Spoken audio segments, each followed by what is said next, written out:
Hello, welcome to zero school. എൻ്റെ പേര് Gopika Prasannan, Nila school of ഹാപ്പിനെസ്സിലെ അക്കാഡമിക് കോർഡിനേറ്റർ. ഇന്ന് ഞാൻ സംസാരിക്കാൻ ആഗ്രഹിക്കുന്നത് ഇമോഷൻസിനെ കുറിച്ചാണ്. ഒരുപക്ഷെ എന്തുകൊണ്ട് ഇമോഷൻസ്? നമ്മുടെ ചുറ്റിലേക്ക് നോക്കുക, നമുക്ക് ഒരുപാട് കുഞ്ഞുങ്ങളെ കാണാൻ കഴിയും.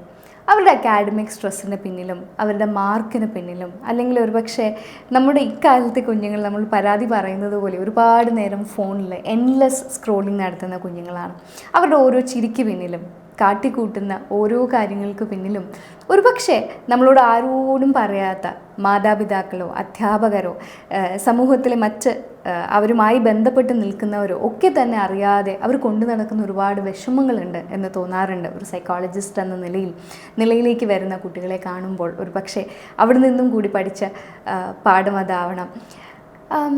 ഈ വിഷമങ്ങളൊക്കെ തന്നെ കേൾക്കുമ്പോൾ നമുക്ക് മനസ്സിലാകുന്നത് ഇക്കാലത്ത് ആൻസൈറ്റിയോ ഡിപ്രഷനോ അല്ലെങ്കിൽ സെൽഫ് ഹാമോ ഒന്നും തന്നെ റെയറായിട്ടുള്ള ഒന്നല്ല. പണ്ടത്തെ കാലത്തെ അപേക്ഷിച്ച് നോക്കുമ്പോൾ ഇന്നത്തെ കാലത്തെ കുഞ്ഞുങ്ങളിൽ ഈ വാക്കുകൾ പറയുന്നതും ഒപ്പം ഇത്തരം അനുഭവങ്ങളിലൂടെ കടന്നു പോകുന്ന കുഞ്ഞുങ്ങളുടെയും എണ്ണം വളരെ കൂടുതലാണ്.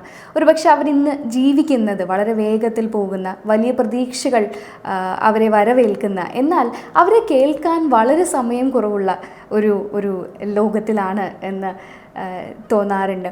ഒരുപക്ഷെ ഇതിലേറ്റവും വിഷമമുള്ള കാര്യം എന്താണ് എന്ന് ചോദിച്ചാൽ, കുഞ്ഞുങ്ങളിലൊക്കെയുമുള്ള ഒരു വലിയ പേടി എന്ന് പറയുന്നത് ഞാൻ പറയുന്നത് കേൾക്കാൻ ആരുമില്ല, അല്ലെങ്കിൽ ഞാൻ പറയുന്നത് മനസ്സിലാക്കാൻ കഴിയുന്ന ഒരാളില്ല എന്ന പേടിയിൽ അവർ കൊണ്ടു നടക്കുന്ന അവരുടെ വിഷമങ്ങളെയാണ്. ഒരുപക്ഷെ അതിലൂടെ അവർ മനസ്സിലാക്കുന്നതും അവർ പഠിക്കുന്നതും എൻ്റെ വിഷമങ്ങൾ പുറത്ത് പറയാൻ പാടില്ലെന്നും എൻ്റെ ഇമോഷൻസ് എക്സ്പ്രസ് ചെയ്യാൻ പാടില്ലെന്നും പഠിക്കുന്ന ഒരു കാലഘട്ടം തന്നെയാണ്. ഈ ഒരു സാഹചര്യത്തിൽ ഇമോഷൻസിനെ കുറിച്ച് അറിയേണ്ടുന്നത് കുട്ടികളും മാതാപിതാക്കളും അധ്യാപകരും കുട്ടികളുമായി ഇടപഴകുന്ന എല്ലാ ആളുകളുമാണ്.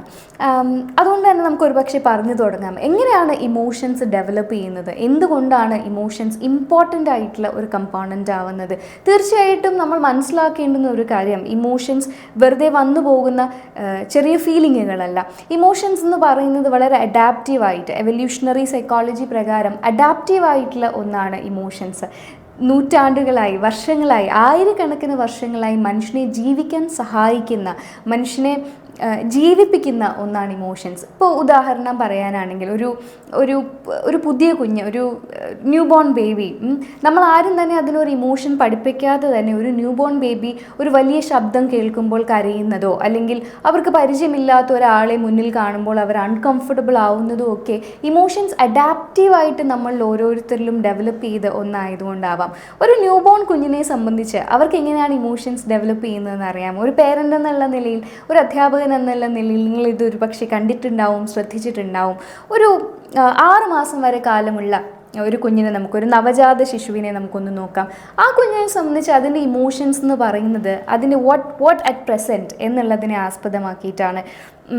ഉദാഹരണത്തിന്, അവന് തണുക്കുമ്പോൾ, ആ കുഞ്ഞിന് വിശക്കുമ്പോൾ നമ്മളതിനെ ചേർത്ത് നിർത്തുമ്പോൾ എനിക്ക് ആരും ഉണ്ട് എന്നുള്ള ആ ഒരു ട്രസ്റ്റിൽ നിന്ന് സന്തോഷം എന്നൊരു എക്സ്പീരിയൻസ്, പെയിൻ ആൻഡ് പ്ലഷർ എന്ന് നമുക്ക് പറയാം, സന്തോഷം എന്നുള്ളൊരു എക്സ്പീരിയൻസ് അത് ഡെവലപ്പ് ചെയ്ത് തുടങ്ങും.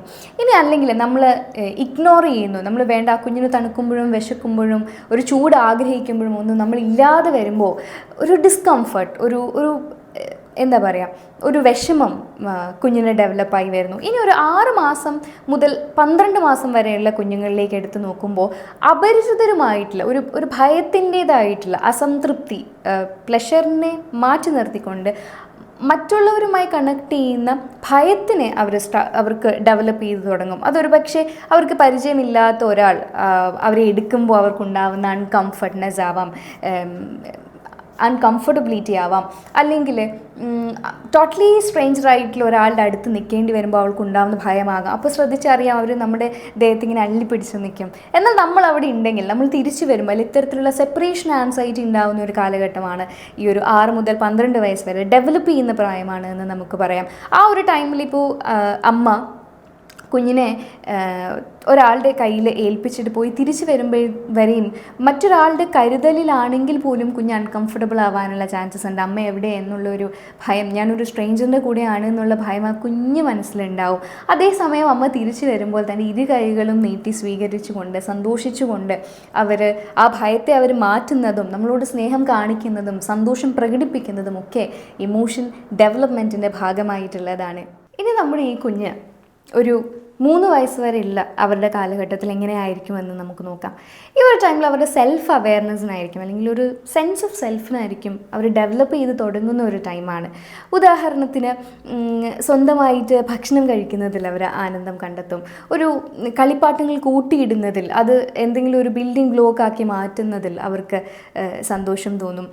ഇനി അതേ സമയം തന്നെ നമ്മൾ ശ്രദ്ധിച്ചാൽ മനസ്സിലാവും, ആരെങ്കിലും വഴക്ക് പറഞ്ഞാലോ അല്ലെങ്കിൽ അവരുടെ കയ്യിൽ നിന്ന് ഒരു ഇച്ചിരി ജ്യൂസൊക്കെ താഴെ വീണാലോ ഒക്കെ തന്നെ അവരിൽ ലജ്ജ, ഒരു ഷെയിം, ഗിൽറ്റ് ഒക്കെ തന്നെ ഉണ്ടാവുന്ന ഒരു കാലഘട്ടമാണ് അവരുടെ ഒരു 1 to 3 ഓഫ് ഇയേഴ്സ് എന്ന് പറയുന്നത്. അതിനുശേഷം അവർ ഒരു പ്രീ സ്കൂൾ കാലഘട്ടത്തിലേക്ക് പോകുമ്പോൾ ഒരു പക്ഷേ റൂൾസ്, അച്ചീവ്മെൻറ്റ്സ്, അതുമായിട്ട് ബന്ധപ്പെട്ട ഇമോഷൻസ് ഒക്കെ അവർക്ക് ഉണ്ടാവാം. ആ ഒരു ടൈമിൽ അവരിപ്പം ആദ്യമായിട്ട് സ്കൂളിലേക്ക് പോവുകയാണ്, അതുമായിട്ട് അസോസിയേറ്റ് ചെയ്ത് വരുന്ന ഒരുപാട് സിറ്റുവേഷൻസിലൂടെ അവരുടെ ഇമോഷൻസ് ഡെവലപ്പ് ചെയ്യാനായിട്ട് പറ്റും. ഒരു പക്ഷേ ഈ ഒരു ടൈമിൽ കുറച്ചുകൂടി സ്ലോലി ഒന്ന് കോംപ്ലക്സ് ആയി തുടങ്ങിയാണ് ഇമോഷണൽ ഡെവലപ്മെൻറ്റ്. ഒരു പക്ഷേ സോറി പറഞ്ഞു കഴിഞ്ഞാൽ ഒരു അഭിമാനത്തിന് ക്ഷതമേൽക്കും എന്നുള്ളത് കൊണ്ട് തന്നെ സോറി പറയാൻ ഒരു നീരസം ഉണ്ടാവുകയും, അല്ലെങ്കിൽ ക്ലാസ്സിൽ എന്തെങ്കിലും ഒരു കാര്യം സംഭവിക്കുമ്പോൾ അവരിലൊരു ആത്മവിശ്വാസം ഉണ്ടാവുകയും ഒരു അച്ചീവ്മെൻറ്റ്, ഒരു അഭിമാനം ഒക്കെ ഡെവലപ്പ് ചെയ്യുന്ന ഒരു ടൈമാണ് അവരുടെ പ്രീ സ്കൂൾ കാലഘട്ടം എന്ന് പറയുന്നത്. അതിനുശേഷം ഒരു 6 വയസ്സ് മുതൽ അവരുടെ ഒരു പ്രധാന സ്കൂൾ കാലഘട്ടത്തിലേക്ക് വരുമ്പോൾ കുറച്ചുകൂടെ എമ്പതി ഡെവലപ്പ് ചെയ്യുന്നതായിട്ട് നമുക്ക് കാണാനായിട്ട് കഴിയും. അവിടെ ഒരു പക്ഷേ തൻ്റെ സുഹൃത്തിനെ ഒരാൾ പരിഹസിച്ച് കഴിഞ്ഞാൽ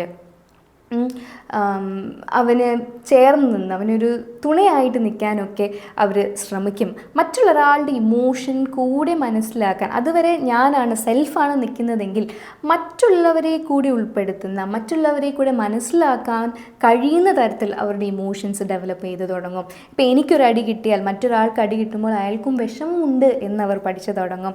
ആ ഒരു ടൈമിൽ ഒരു പക്ഷേ ഒരു കളി തോറ്റു കഴിഞ്ഞാൽ, ഇപ്പം നമ്മൾ 3 വയസ്സ് വരെയുള്ള ആ ഒരു ടൈം പറഞ്ഞു, ആ 3 വയസ്സ് വരെയുള്ള ഒരു ടൈമിൽ ഒരു കളി തോറ്റു കഴിഞ്ഞാൽ, അല്ലെങ്കിൽ ഇപ്പം മറ്റെന്തെങ്കിലും ചെയ്യും, നിങ്ങളിപ്പം കളിക്കണ്ട വേറെ എന്തെങ്കിലും ചെയ്യുമെന്ന് പറഞ്ഞു കഴിഞ്ഞാൽ ടാൻട്രം ബിഹേവിയർ ആയിരിക്കും കുഞ്ഞുങ്ങളുണ്ടാവുക. അവർക്ക് നിരാശയുണ്ടാവും. അവർ ആഗ്രഹിച്ച ഒരു കാര്യം നടന്നില്ലെങ്കിൽ അവർക്ക് ദേഷ്യവും സങ്കടവും നിരാശയും ഒക്കെ ഡെവലപ്പ് ചെയ്യും. ഇതേ കുഞ്ഞിനോട് ഒരു സ്കൂൾ കാലഘട്ടത്തിൽ ഒരു 6 വയസ്സിലേക്ക് വന്നു തുടങ്ങും, ഒരു 6 മുതൽ 12 വയസ്സ് വരെയുള്ള കാലഘട്ടത്തിൽ ഒരു കളിയിൽ തോറ്റാലോ അല്ലെങ്കിൽ ഒരാൾ കർശനമായ വഴക്ക് പറഞ്ഞാലോ ഒക്കെ അതിനെ പ്രോസസ്സ് ചെയ്തെടുക്കാനുള്ള ഒരു എബിലിറ്റി കൂടി അവർക്ക് ആ ടൈമിൽ ഡെവലപ്പ് ചെയ്ത് വരുന്നുണ്ട്. അത് തീർച്ചയായും എമ്പതിയുടെ ഭാഗമാണ്. ഇനി കൗമാരഘട്ടത്തിലേക്ക് കടന്നാലോ, ഇമോഷൻസ് ഏറ്റവും കോംപ്ലക്സ് ആയി ഡെവലപ്പ് ചെയ്യുന്ന ഒരു ടൈം പീരീഡ് കൗമാരമാണ്. അതെന്തുകൊണ്ടെന്നാൽ അവരുടെ സിറ്റുവേഷൻ മാത്രമല്ല, അവരുടെ ബോഡി ഹോർമോൺസ് ഒക്കെ ഡെവലപ്പ് ചെയ്യുന്നത് കൊണ്ട് തന്നെ അവരുടെ സൗഹൃദ ബന്ധങ്ങളും അവരുടെ എൻവയൺമെൻറ്റും അവരുടെ ഫിസിക്കലായിട്ടുള്ള ചേഞ്ചസും ഹോർമോണൽ ചേഞ്ചസും ഒക്കെ തന്നെ അവരുടെ ഇമോഷൻസിനെ ഡിപ്പെൻഡ് ചെയ്യും. അതൊരു പക്ഷേ അവർ എന്തുകൊണ്ട് എനിക്ക് രാത്രി വരെ പുറത്ത് സ്പെൻഡ് ചെയ്തുകൂടാ എന്ന് വാദിക്കുമെങ്കിലും, അതിനുവേണ്ടിയൊക്കെ വാദിക്കുമെങ്കിലും പിന്നീടും ചിന്തിച്ച് ഓക്കെ പറയുന്ന കാര്യത്തിൽ എന്തെങ്കിലും, എൻ്റെ അമ്മ പറയുന്ന കാര്യത്തിൽ ഒരു കാര്യമുണ്ടാവും എന്നൊക്കെ ചിന്തിക്കാൻ കഴിയുന്ന വളരെ ഒരു റോൾ ഓഫ് ഒരു ഐഡൻറ്റിറ്റി കൺഫ്യൂഷനിലൂടെ പോകുന്ന കുഞ്ഞുങ്ങളായതുകൊണ്ട് തന്നെ അവരുടെ ഇമോഷൻസ് അത്രയും കോംപ്ലക്സ് ആയി നിൽക്കുന്ന, ഏറ്റവും സങ്കീർണമായി നിൽക്കുന്ന ടൈമാണ് അവരുടെ കൗമാര കാലഘട്ടം എന്ന് പറയുന്നത്. ഇതിലൊക്കെ ഈ ഒരു ഇമോഷണൽ ഡെവലപ്മെൻറ്റ് ഇങ്ങനെ പറയുമ്പോൾ ഞാൻ ഒരു മാതാവെന്ന നിലയിൽ നിങ്ങൾ കേൾക്കാൻ ആഗ്രഹിക്കണം, ഒരു മാതാവെന്ന നിലയിൽ നിങ്ങൾ കേൾക്കണം എന്ന് ഞാൻ മനസ്സിലാക്കണം എന്ന് ആഗ്രഹിക്കുന്ന കാര്യം എന്തെന്നാൽ, ഇമോഷൻസ് എന്ന് പറയുന്നത് വെറും മൂഡ് മാത്രമല്ല. ഈ കുഞ്ഞിൽ ഇത് നിരാശയായാലും സന്തോഷമായാലും സങ്കടമായാലും ഭയമായാലും അഭിമാനമായാലും ആശങ്കയായാലും ഒക്കെ തന്നെ, എമ്പതി ആണെങ്കിലും ഒക്കെ തന്നെ, മറ്റുള്ളവനോട് തോന്നുന്ന സഹാനുഭൂതി അടക്കമുള്ള ഇത്തരം ഇമോഷൻസ് ഡെവലപ്പ് ചെയ്യുന്നത് ഒരു കുഞ്ഞിൻ്റെ ചുറ്റുമുള്ളവർ കൂടിയാണ്. അതതിൻ്റെ നേച്ചർ കൂടിയാണ്. നേച്ചർ ആൻഡ് നർച്ചർ, അതിൽ പേരൻസ് ഇൻവോൾവ് ആണ്, അധ്യാപകർ ഇൻവോൾവ് ആണ്, അവരുടെ സൊസൈറ്റി ഇൻവോൾവ് ആണ്. മുമ്പ് പറഞ്ഞ കാര്യങ്ങളെ പിയാഷയുടെ തിയറിയുമായിട്ട് ഒരു പക്ഷേ കണക്ട് ചെയ്ത് പറയുകയാണെങ്കിൽ 4 സ്റ്റേജസ് ആയിട്ട് നമുക്ക് ഈ കുഞ്ഞുങ്ങളെ പറയാൻ പറ്റും. 1 sensory motor, 2 pre operational, 3 concrete operational, 4 formal operational. അതിൽ സെൻസറി മോട്ടർ എന്ന് പറയുന്നത് കുഞ്ഞുങ്ങളുടെ അനുഭവങ്ങളാണ് അവരുടെ ഇമോഷൻസിനെ രൂപീകരിക്കുന്നത്. ആദ്യത്തെ പ്രായം ഒരു 2 വയസ്സ് വരെയുള്ള ടൈം. ആ ടൈമിൽ അവർ വിശക്കുമ്പോൾ അവർക്ക് കരയും, അമ്മ എടുത്താൽ കുഞ്ഞ് ചിരിക്കും.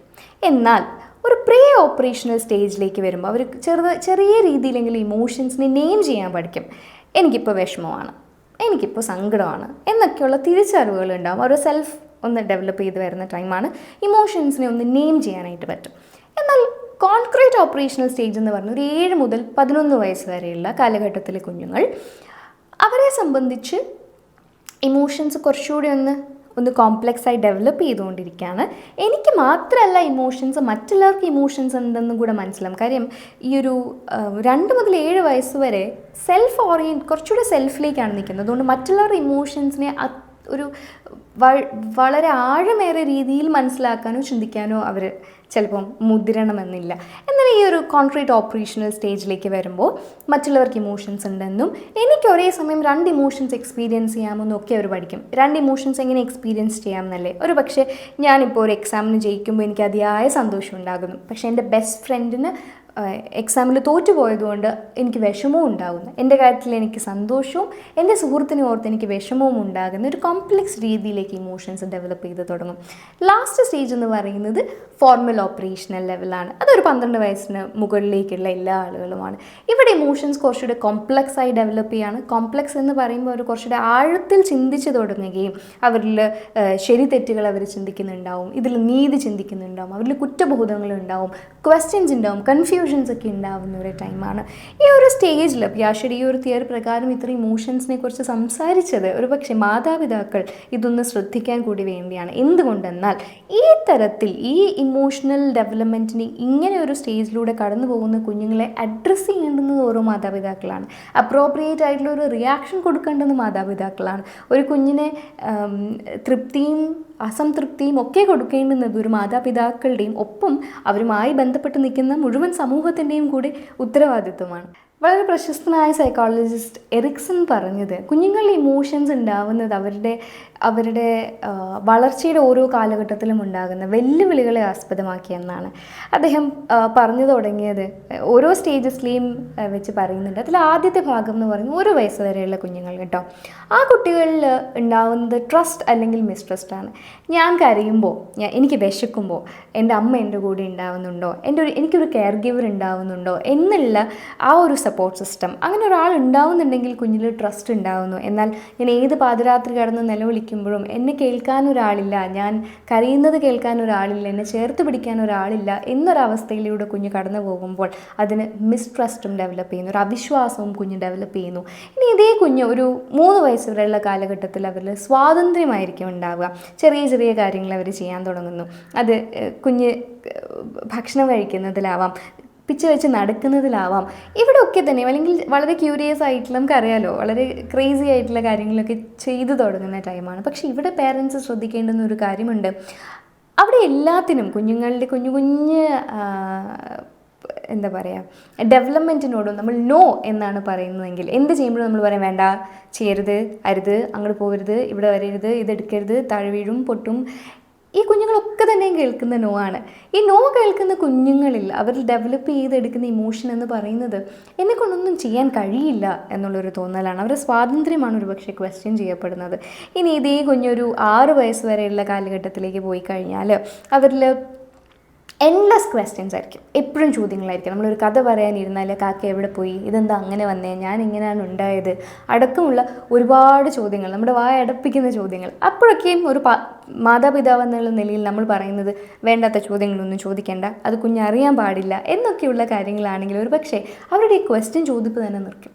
അവരുടെ ഇമോഷൻ ഡെവലപ്മെൻറ്റിൽ ഒരു ലജ്ജയും കുറ്റബോധവും, ഞാനത് ചെയ്യാൻ പാടില്ല, ഞാനത് ചോദിക്കേണ്ടിയിരുന്നില്ല എന്നൊക്കെയുള്ള ഇമോഷൻസ് സ്ലോലി ഡെവലപ്പ് ചെയ്ത് തുടങ്ങും. അങ്ങനെ വളരുന്ന കുഞ്ഞുങ്ങൾ പിന്നീടുള്ള അവരുടെ കാലഘട്ടത്തിൽ ചോദ്യങ്ങൾ ചോദിക്കാൻ തീർച്ചയായും മടിക്കുന്നവരാകും.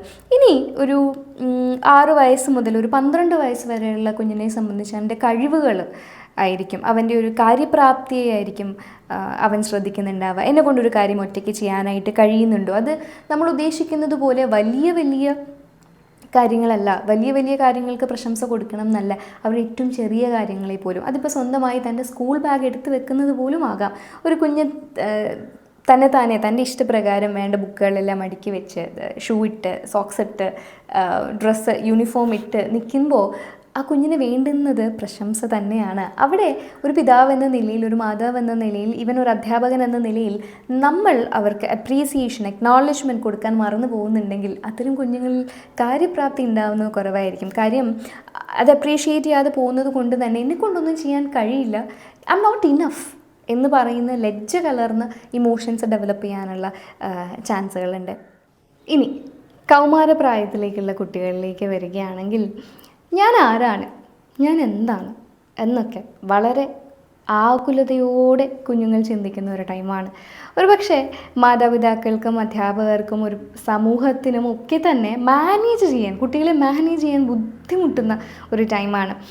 അവിടെ കുഞ്ഞുങ്ങൾ ഒരു പക്ഷേ അവരുടെ സ്വാതന്ത്ര്യത്തിന് വേണ്ടിയും തെറ്റുകുറ്റങ്ങളെ പറ്റിയും മറ്റുള്ളവരുടെ പ്രശ്നങ്ങളെ പറ്റിയും സമൂഹത്തിലുണ്ടാകുന്ന പ്രശ്നങ്ങളെ പറ്റിയും ഒക്കെ തന്നെ വാചാലരാകുന്ന, ആർഗ്യൂ ചെയ്യുന്ന, ക്വസ്റ്റ്യൻ ചെയ്യുന്ന ടൈം അതാണ്. ഞാനൊരു കുട്ടിയാണോ അതോ ഞാൻ വലിയ ഒരാളാണോ എന്നൊക്കെ സ്വയം ചോദിച്ചു തുടങ്ങുന്ന ഒരു ടൈമാണ്. അപ്പോഴൊക്കെയും അവർ ചെയ്തു കൂട്ടുന്ന അവരുടെ ആർഗ്യുമെൻറ്റ്സിനെയും അവരുടെ ക്വസ്റ്റ്യനിങ്ങിനെയും ഒക്കെ തന്നെ ഒരു റിബല്യനായിട്ടാണ് പലപ്പോഴും അധ്യാപകരടക്കമുള്ള സൊസൈറ്റിയും മാതാപിതാക്കളും ഒക്കെ തന്നെ നോക്കിക്കാണുന്നത്. ഇവിടെ പ്രത്യേകം ഓർമ്മിപ്പിക്കേണ്ടുന്ന കാര്യം ഇതാണ്, ഇത്തരത്തിലുള്ള മിസ്ബിഹേവിയർ, ഇതൊക്കെ പഠിക്കുമ്പോൾ നമ്മൾ മനസ്സിലാക്കേണ്ടത് ഇത്തരത്തിലുള്ള മിസ്ബിഹേവിയർ തന്നെയാണ് അവരുടെ ആക്ച്വൽ ഗ്രോത്തിൻ്റെ ഭാഗമായിട്ടുള്ള ഒന്ന്. ഇവരുടെ ഇമോഷൻസ് ഡെവലപ്പ് ചെയ്യുന്നതിൻ്റെ സൂചന മാത്രമാണ് അതൊക്കെ. പക്ഷേ ഇത്തരം കാര്യങ്ങൾ ഉണ്ടാവുമ്പോൾ ഇവിടെ കൃത്യമായി ഇടപെടലുകൾ നടത്തേണ്ടുന്നത് ഒരു പിതാവിൻ്റെയോ അധ്യാപകരുടെയോ സമൂഹത്തിൻ്റെയോ തീർത്തും പൂർണ്ണമായ ഉത്തരവാദിത്വമാണ്. ദേഷ്യപ്പെടുന്ന കുഞ്ഞിനോട്, റിബല്യനായിട്ടുള്ള ഒരു കുഞ്ഞിനോട് അവന് വ്യക്തമായ ഉത്തരങ്ങൾ കൊടുക്കുന്നതിന് പകരം വിമർശിക്കുകയും നിന്നെക്കൊണ്ട് നടക്കില്ല എന്ന് പറയുകയും ചെയ്യുന്നതിലൂടെ നമ്മൾ അറിഞ്ഞും അറിയാതെയും ചെയ്യുന്നത് അവരുടെ ഇമോഷണൽ ഡെവലപ്മെൻറ്റിൽ, അവരുടെ സ്വതസിദ്ധമായ വളർച്ചയിൽ ഒരു തെറ്റായ മെസ്സേജ് കൊടുക്കുകയാണ്. നമ്മൾ പറയുകയാണ്, ഇല്ല നീ ക്വസ്റ്റ്യൻ ചെയ്യാൻ പാടില്ല, നീ സപ്രസ് ചെയ്യണം, നീ നിൻ്റെ ഇമോഷൻസ്, അത് ദേഷ്യമായാലും വാശിയായാലും ക്വസ്റ്റ്യൻസ് ആയാലും ഇതൊന്നും ചോദിക്കാൻ പാടില്ല എന്ന് നമ്മളവർ പഠിപ്പിച്ചു കൊടുക്കുകയാണ്, സപ്രസ് ചെയ്യാൻ പഠിപ്പിച്ചു കൊടുക്കുകയാണ്. സോ മാതാപിതാക്കൾ തീർച്ചയായും മനസ്സിലാക്കണം. മാതാപിതാക്കൾ മാത്രമല്ല, ഇന്നത്തെ പോസ്റ്റ് കോവിഡ് കാലഘട്ടത്തിലെ കുഞ്ഞുങ്ങളിലെ ബിഹേവിയറൽ ചേഞ്ചസ് ഒരുപാടധികമാണ്. ഈ കുഞ്ഞുങ്ങളിലെ മാറ്റങ്ങളൊക്കെ തന്നെയും നോക്കി കാണുമ്പോൾ അവരിലേക്ക് നോക്കേണ്ടുന്നത് ഒരു റിബല്യൻ ലെൻസിലൂടെ അല്ല എന്ന് ഞാൻ ഓർമ്മപ്പെടുത്തുകയാണ്. അതൊന്നും തന്നെ റിബല്യൻ അല്ല, അതൊന്നും തന്നെ മിസ്ബിഹേവിയറുകളുമല്ല. നമ്മൾ മിസ്ബിഹേവിയർ എന്ന് കരുതുന്ന ഇത്തരം ബിഹേവിയറുകൾ അവരുടെ അവരുടെ ആക്ച്വൽ ഗ്രോത്തിൻ്റെ ഭാഗമാണ്. അതിനെ അഡ്രസ്സ് ചെയ്യേണ്ടുന്നത് അവർക്ക് ചുറ്റുമുള്ള നമ്മൾ ഓരോരുത്തരുമാണ്. ഇതിൽ പറയാതിരിക്കാൻ കഴിയില്ല, കുട്ടികൾ പഠിക്കുന്നത് നമ്മൾ പറയുന്നത് കൊണ്ട് മാത്രമല്ല, അവർക്ക് ചുറ്റും നടക്കുന്ന ഓരോ കാര്യങ്ങളെ കണ്ടുകൊണ്ടുകൂടിയാണ്. അതിൽ ആദ്യത്തെ ടീച്ചർ എന്ന് പറയുന്നത് നമ്മുടെ വീട് തന്നെയാണ്. ഒരു വീട്ടിൽ ഒരു സിറ്റുവേഷൻ ഉണ്ടാകുമ്പോൾ എങ്ങനെയാണ് അവരുടെ പേരൻസ് റിയാക്ട് ചെയ്യുന്നത് എന്ന് നമ്മൾ ചിന്തിക്കാറുണ്ടോ? ഒരു കുഞ്ഞ് ദേഷ്യം കാണിക്കുമ്പോൾ, ടെമ്പർ ടാൻട്രം കാണിക്കുമ്പോൾ ഒരു പേരൻറ്റിൻ്റെ ബിഹേവിയർ എങ്ങനെയായിരിക്കും അവരൊരു പക്ഷേ അഡാപ്റ്റ് ചെയ്തെടുത്തിട്ടുള്ളത് എന്ന് നോക്കിയിട്ടുണ്ടോ?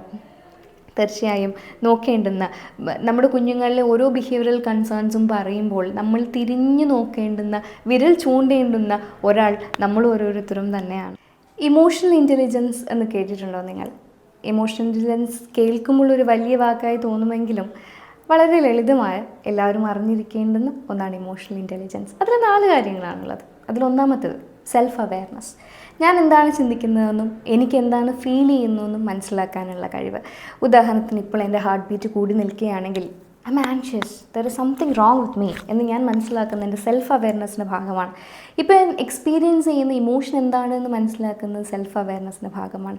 ഇനി ഇത് മനസ്സിലാക്കുന്നതിൽ കൂടെ മാത്രം കാര്യമില്ല, സെൽഫ് മാനേജ്മെൻറ്റ് എന്നുള്ളത് വളരെ ഇമ്പോർട്ടൻ്റ് ആണ്. അതാണ് നമ്മുടെ രണ്ടാമത്തെ ഫാക്ടർ, സെൽഫ് മാനേജ്മെൻറ്റ്.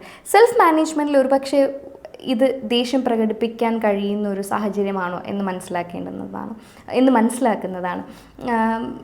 എൻ്റെ സങ്കടങ്ങൾക്ക് ഇവിടെ ഒരു സ്പേസ് ഉണ്ടോ, ഞാൻ സന്തോഷിക്കേണ്ടുന്ന ഒരു സ്പേസ് ഉണ്ടോ എന്നൊക്കെ മനസ്സിലാക്കുന്ന, എൻ്റെ ഇമോഷൻസ് ഏത് ലെവലിലേക്ക് പോയി കഴിഞ്ഞാലും അതിനെ കൺട്രോൾ ചെയ്യാൻ പറ്റുന്ന, റെഗുലേറ്റ് ചെയ്യാൻ പറ്റുന്ന സെൽഫ് റെഗുലേഷനാണ് ഇമോഷണൽ ഇൻ്റലിജൻസിലെ രണ്ടാമത്തെ ഭാഗം. ടെമ്പർ ടാൻട്രം കാണിക്കുന്ന ഒരു കുഞ്ഞിൽ സെൽഫ് മാനേജ്മെൻ്റ് ആണ് ഇല്ലാത്തത്. അവൻ്റെ ദേഷ്യത്തിനെയോ അവൻ്റെ നിരാശയോ ഒക്കെ അവന് കൺട്രോൾ ചെയ്ത് പ്രകടിപ്പിക്കാനായിട്ട് കഴിയുന്നില്ല എന്നുള്ളത്.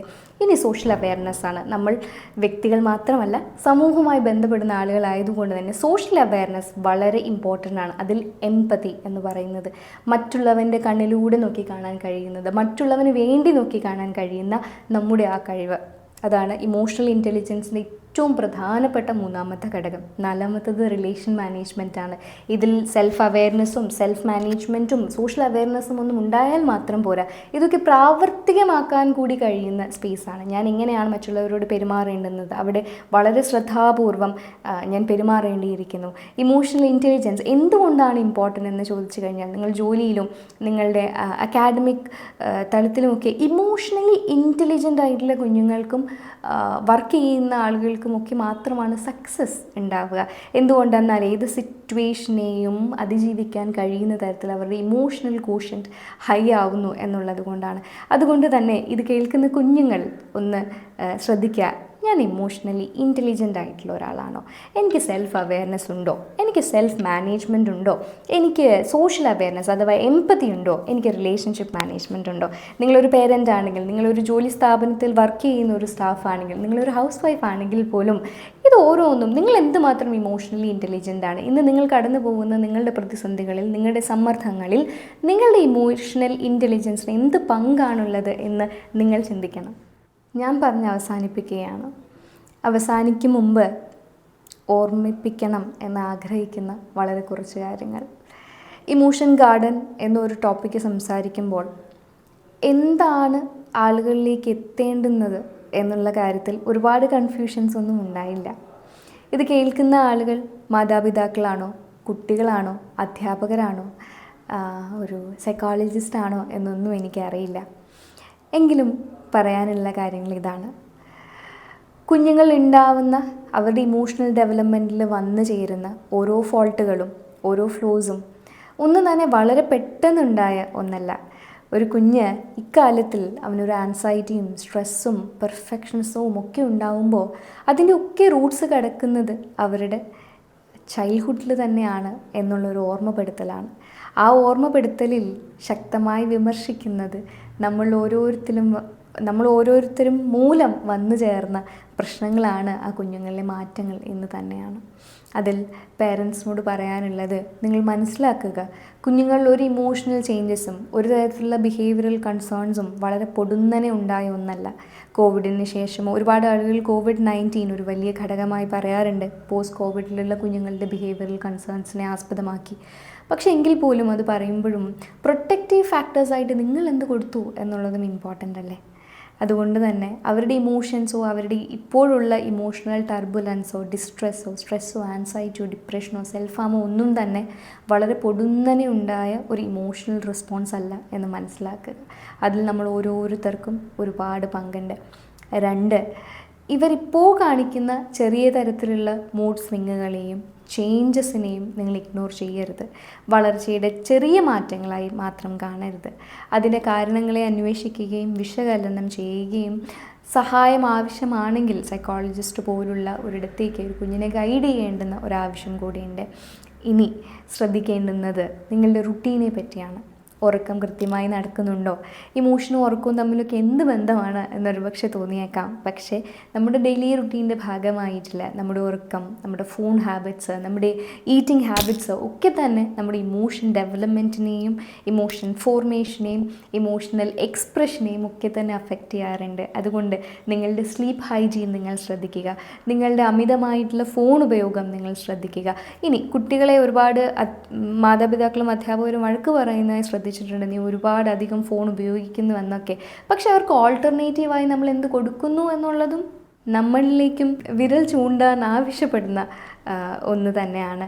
ഇത്രയും പറഞ്ഞ് അവസാനിക്കുമ്പോൾ കുട്ടികളോട് പറയാനുള്ളത്, ഇതൊക്കെ തന്നെയും നിങ്ങൾക്ക് തിരിച്ചു കൊണ്ടുവരാൻ കഴിയുന്ന കാര്യങ്ങളാണ്, മാറ്റങ്ങൾ കൊണ്ടുവരാൻ കഴിയുന്ന കാര്യങ്ങളാണ്. കോവിഡിന് മുമ്പ് 6 മുതൽ 8% മാത്രമായിരുന്ന ആൻസൈറ്റിയുടെ നിരക്ക് ഇപ്പോൾ കോവിഡ് കാലഘട്ടത്തിലും അതിനുശേഷം 31% കൂടുതൽ, ഇംഗ്ലണ്ടിൽ കൂടുതലായി പഠനങ്ങൾ പറയുന്നുണ്ട്.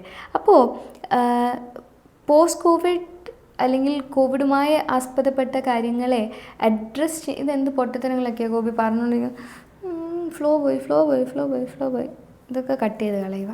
ഓക്കെ, പറയാനുള്ളത് എന്താണെന്ന് ചോദിച്ചു കഴിഞ്ഞാൽ ഞാൻ പറഞ്ഞു നിർത്തുകയാണ്.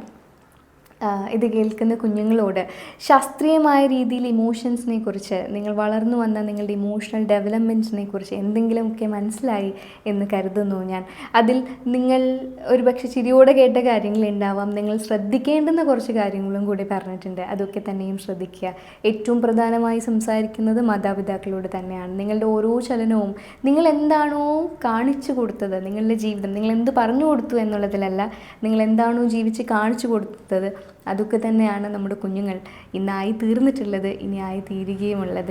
അതുകൊണ്ട് അതൊക്കെ തന്നെയും ശ്രദ്ധിക്കുക എന്ന അപേക്ഷയോടെ ഒരുപാട് ഇത്തരം രീതിയിൽ സംസാരിക്കുമ്പോൾ ഒരുപാട് ആളുകളിലേക്ക് എത്തുമ്പോൾ മാറ്റങ്ങൾ ഉണ്ടാകും എന്ന വിശ്വാസത്തോടെ ഞാൻ നിർത്തുന്നു. Thank you so much.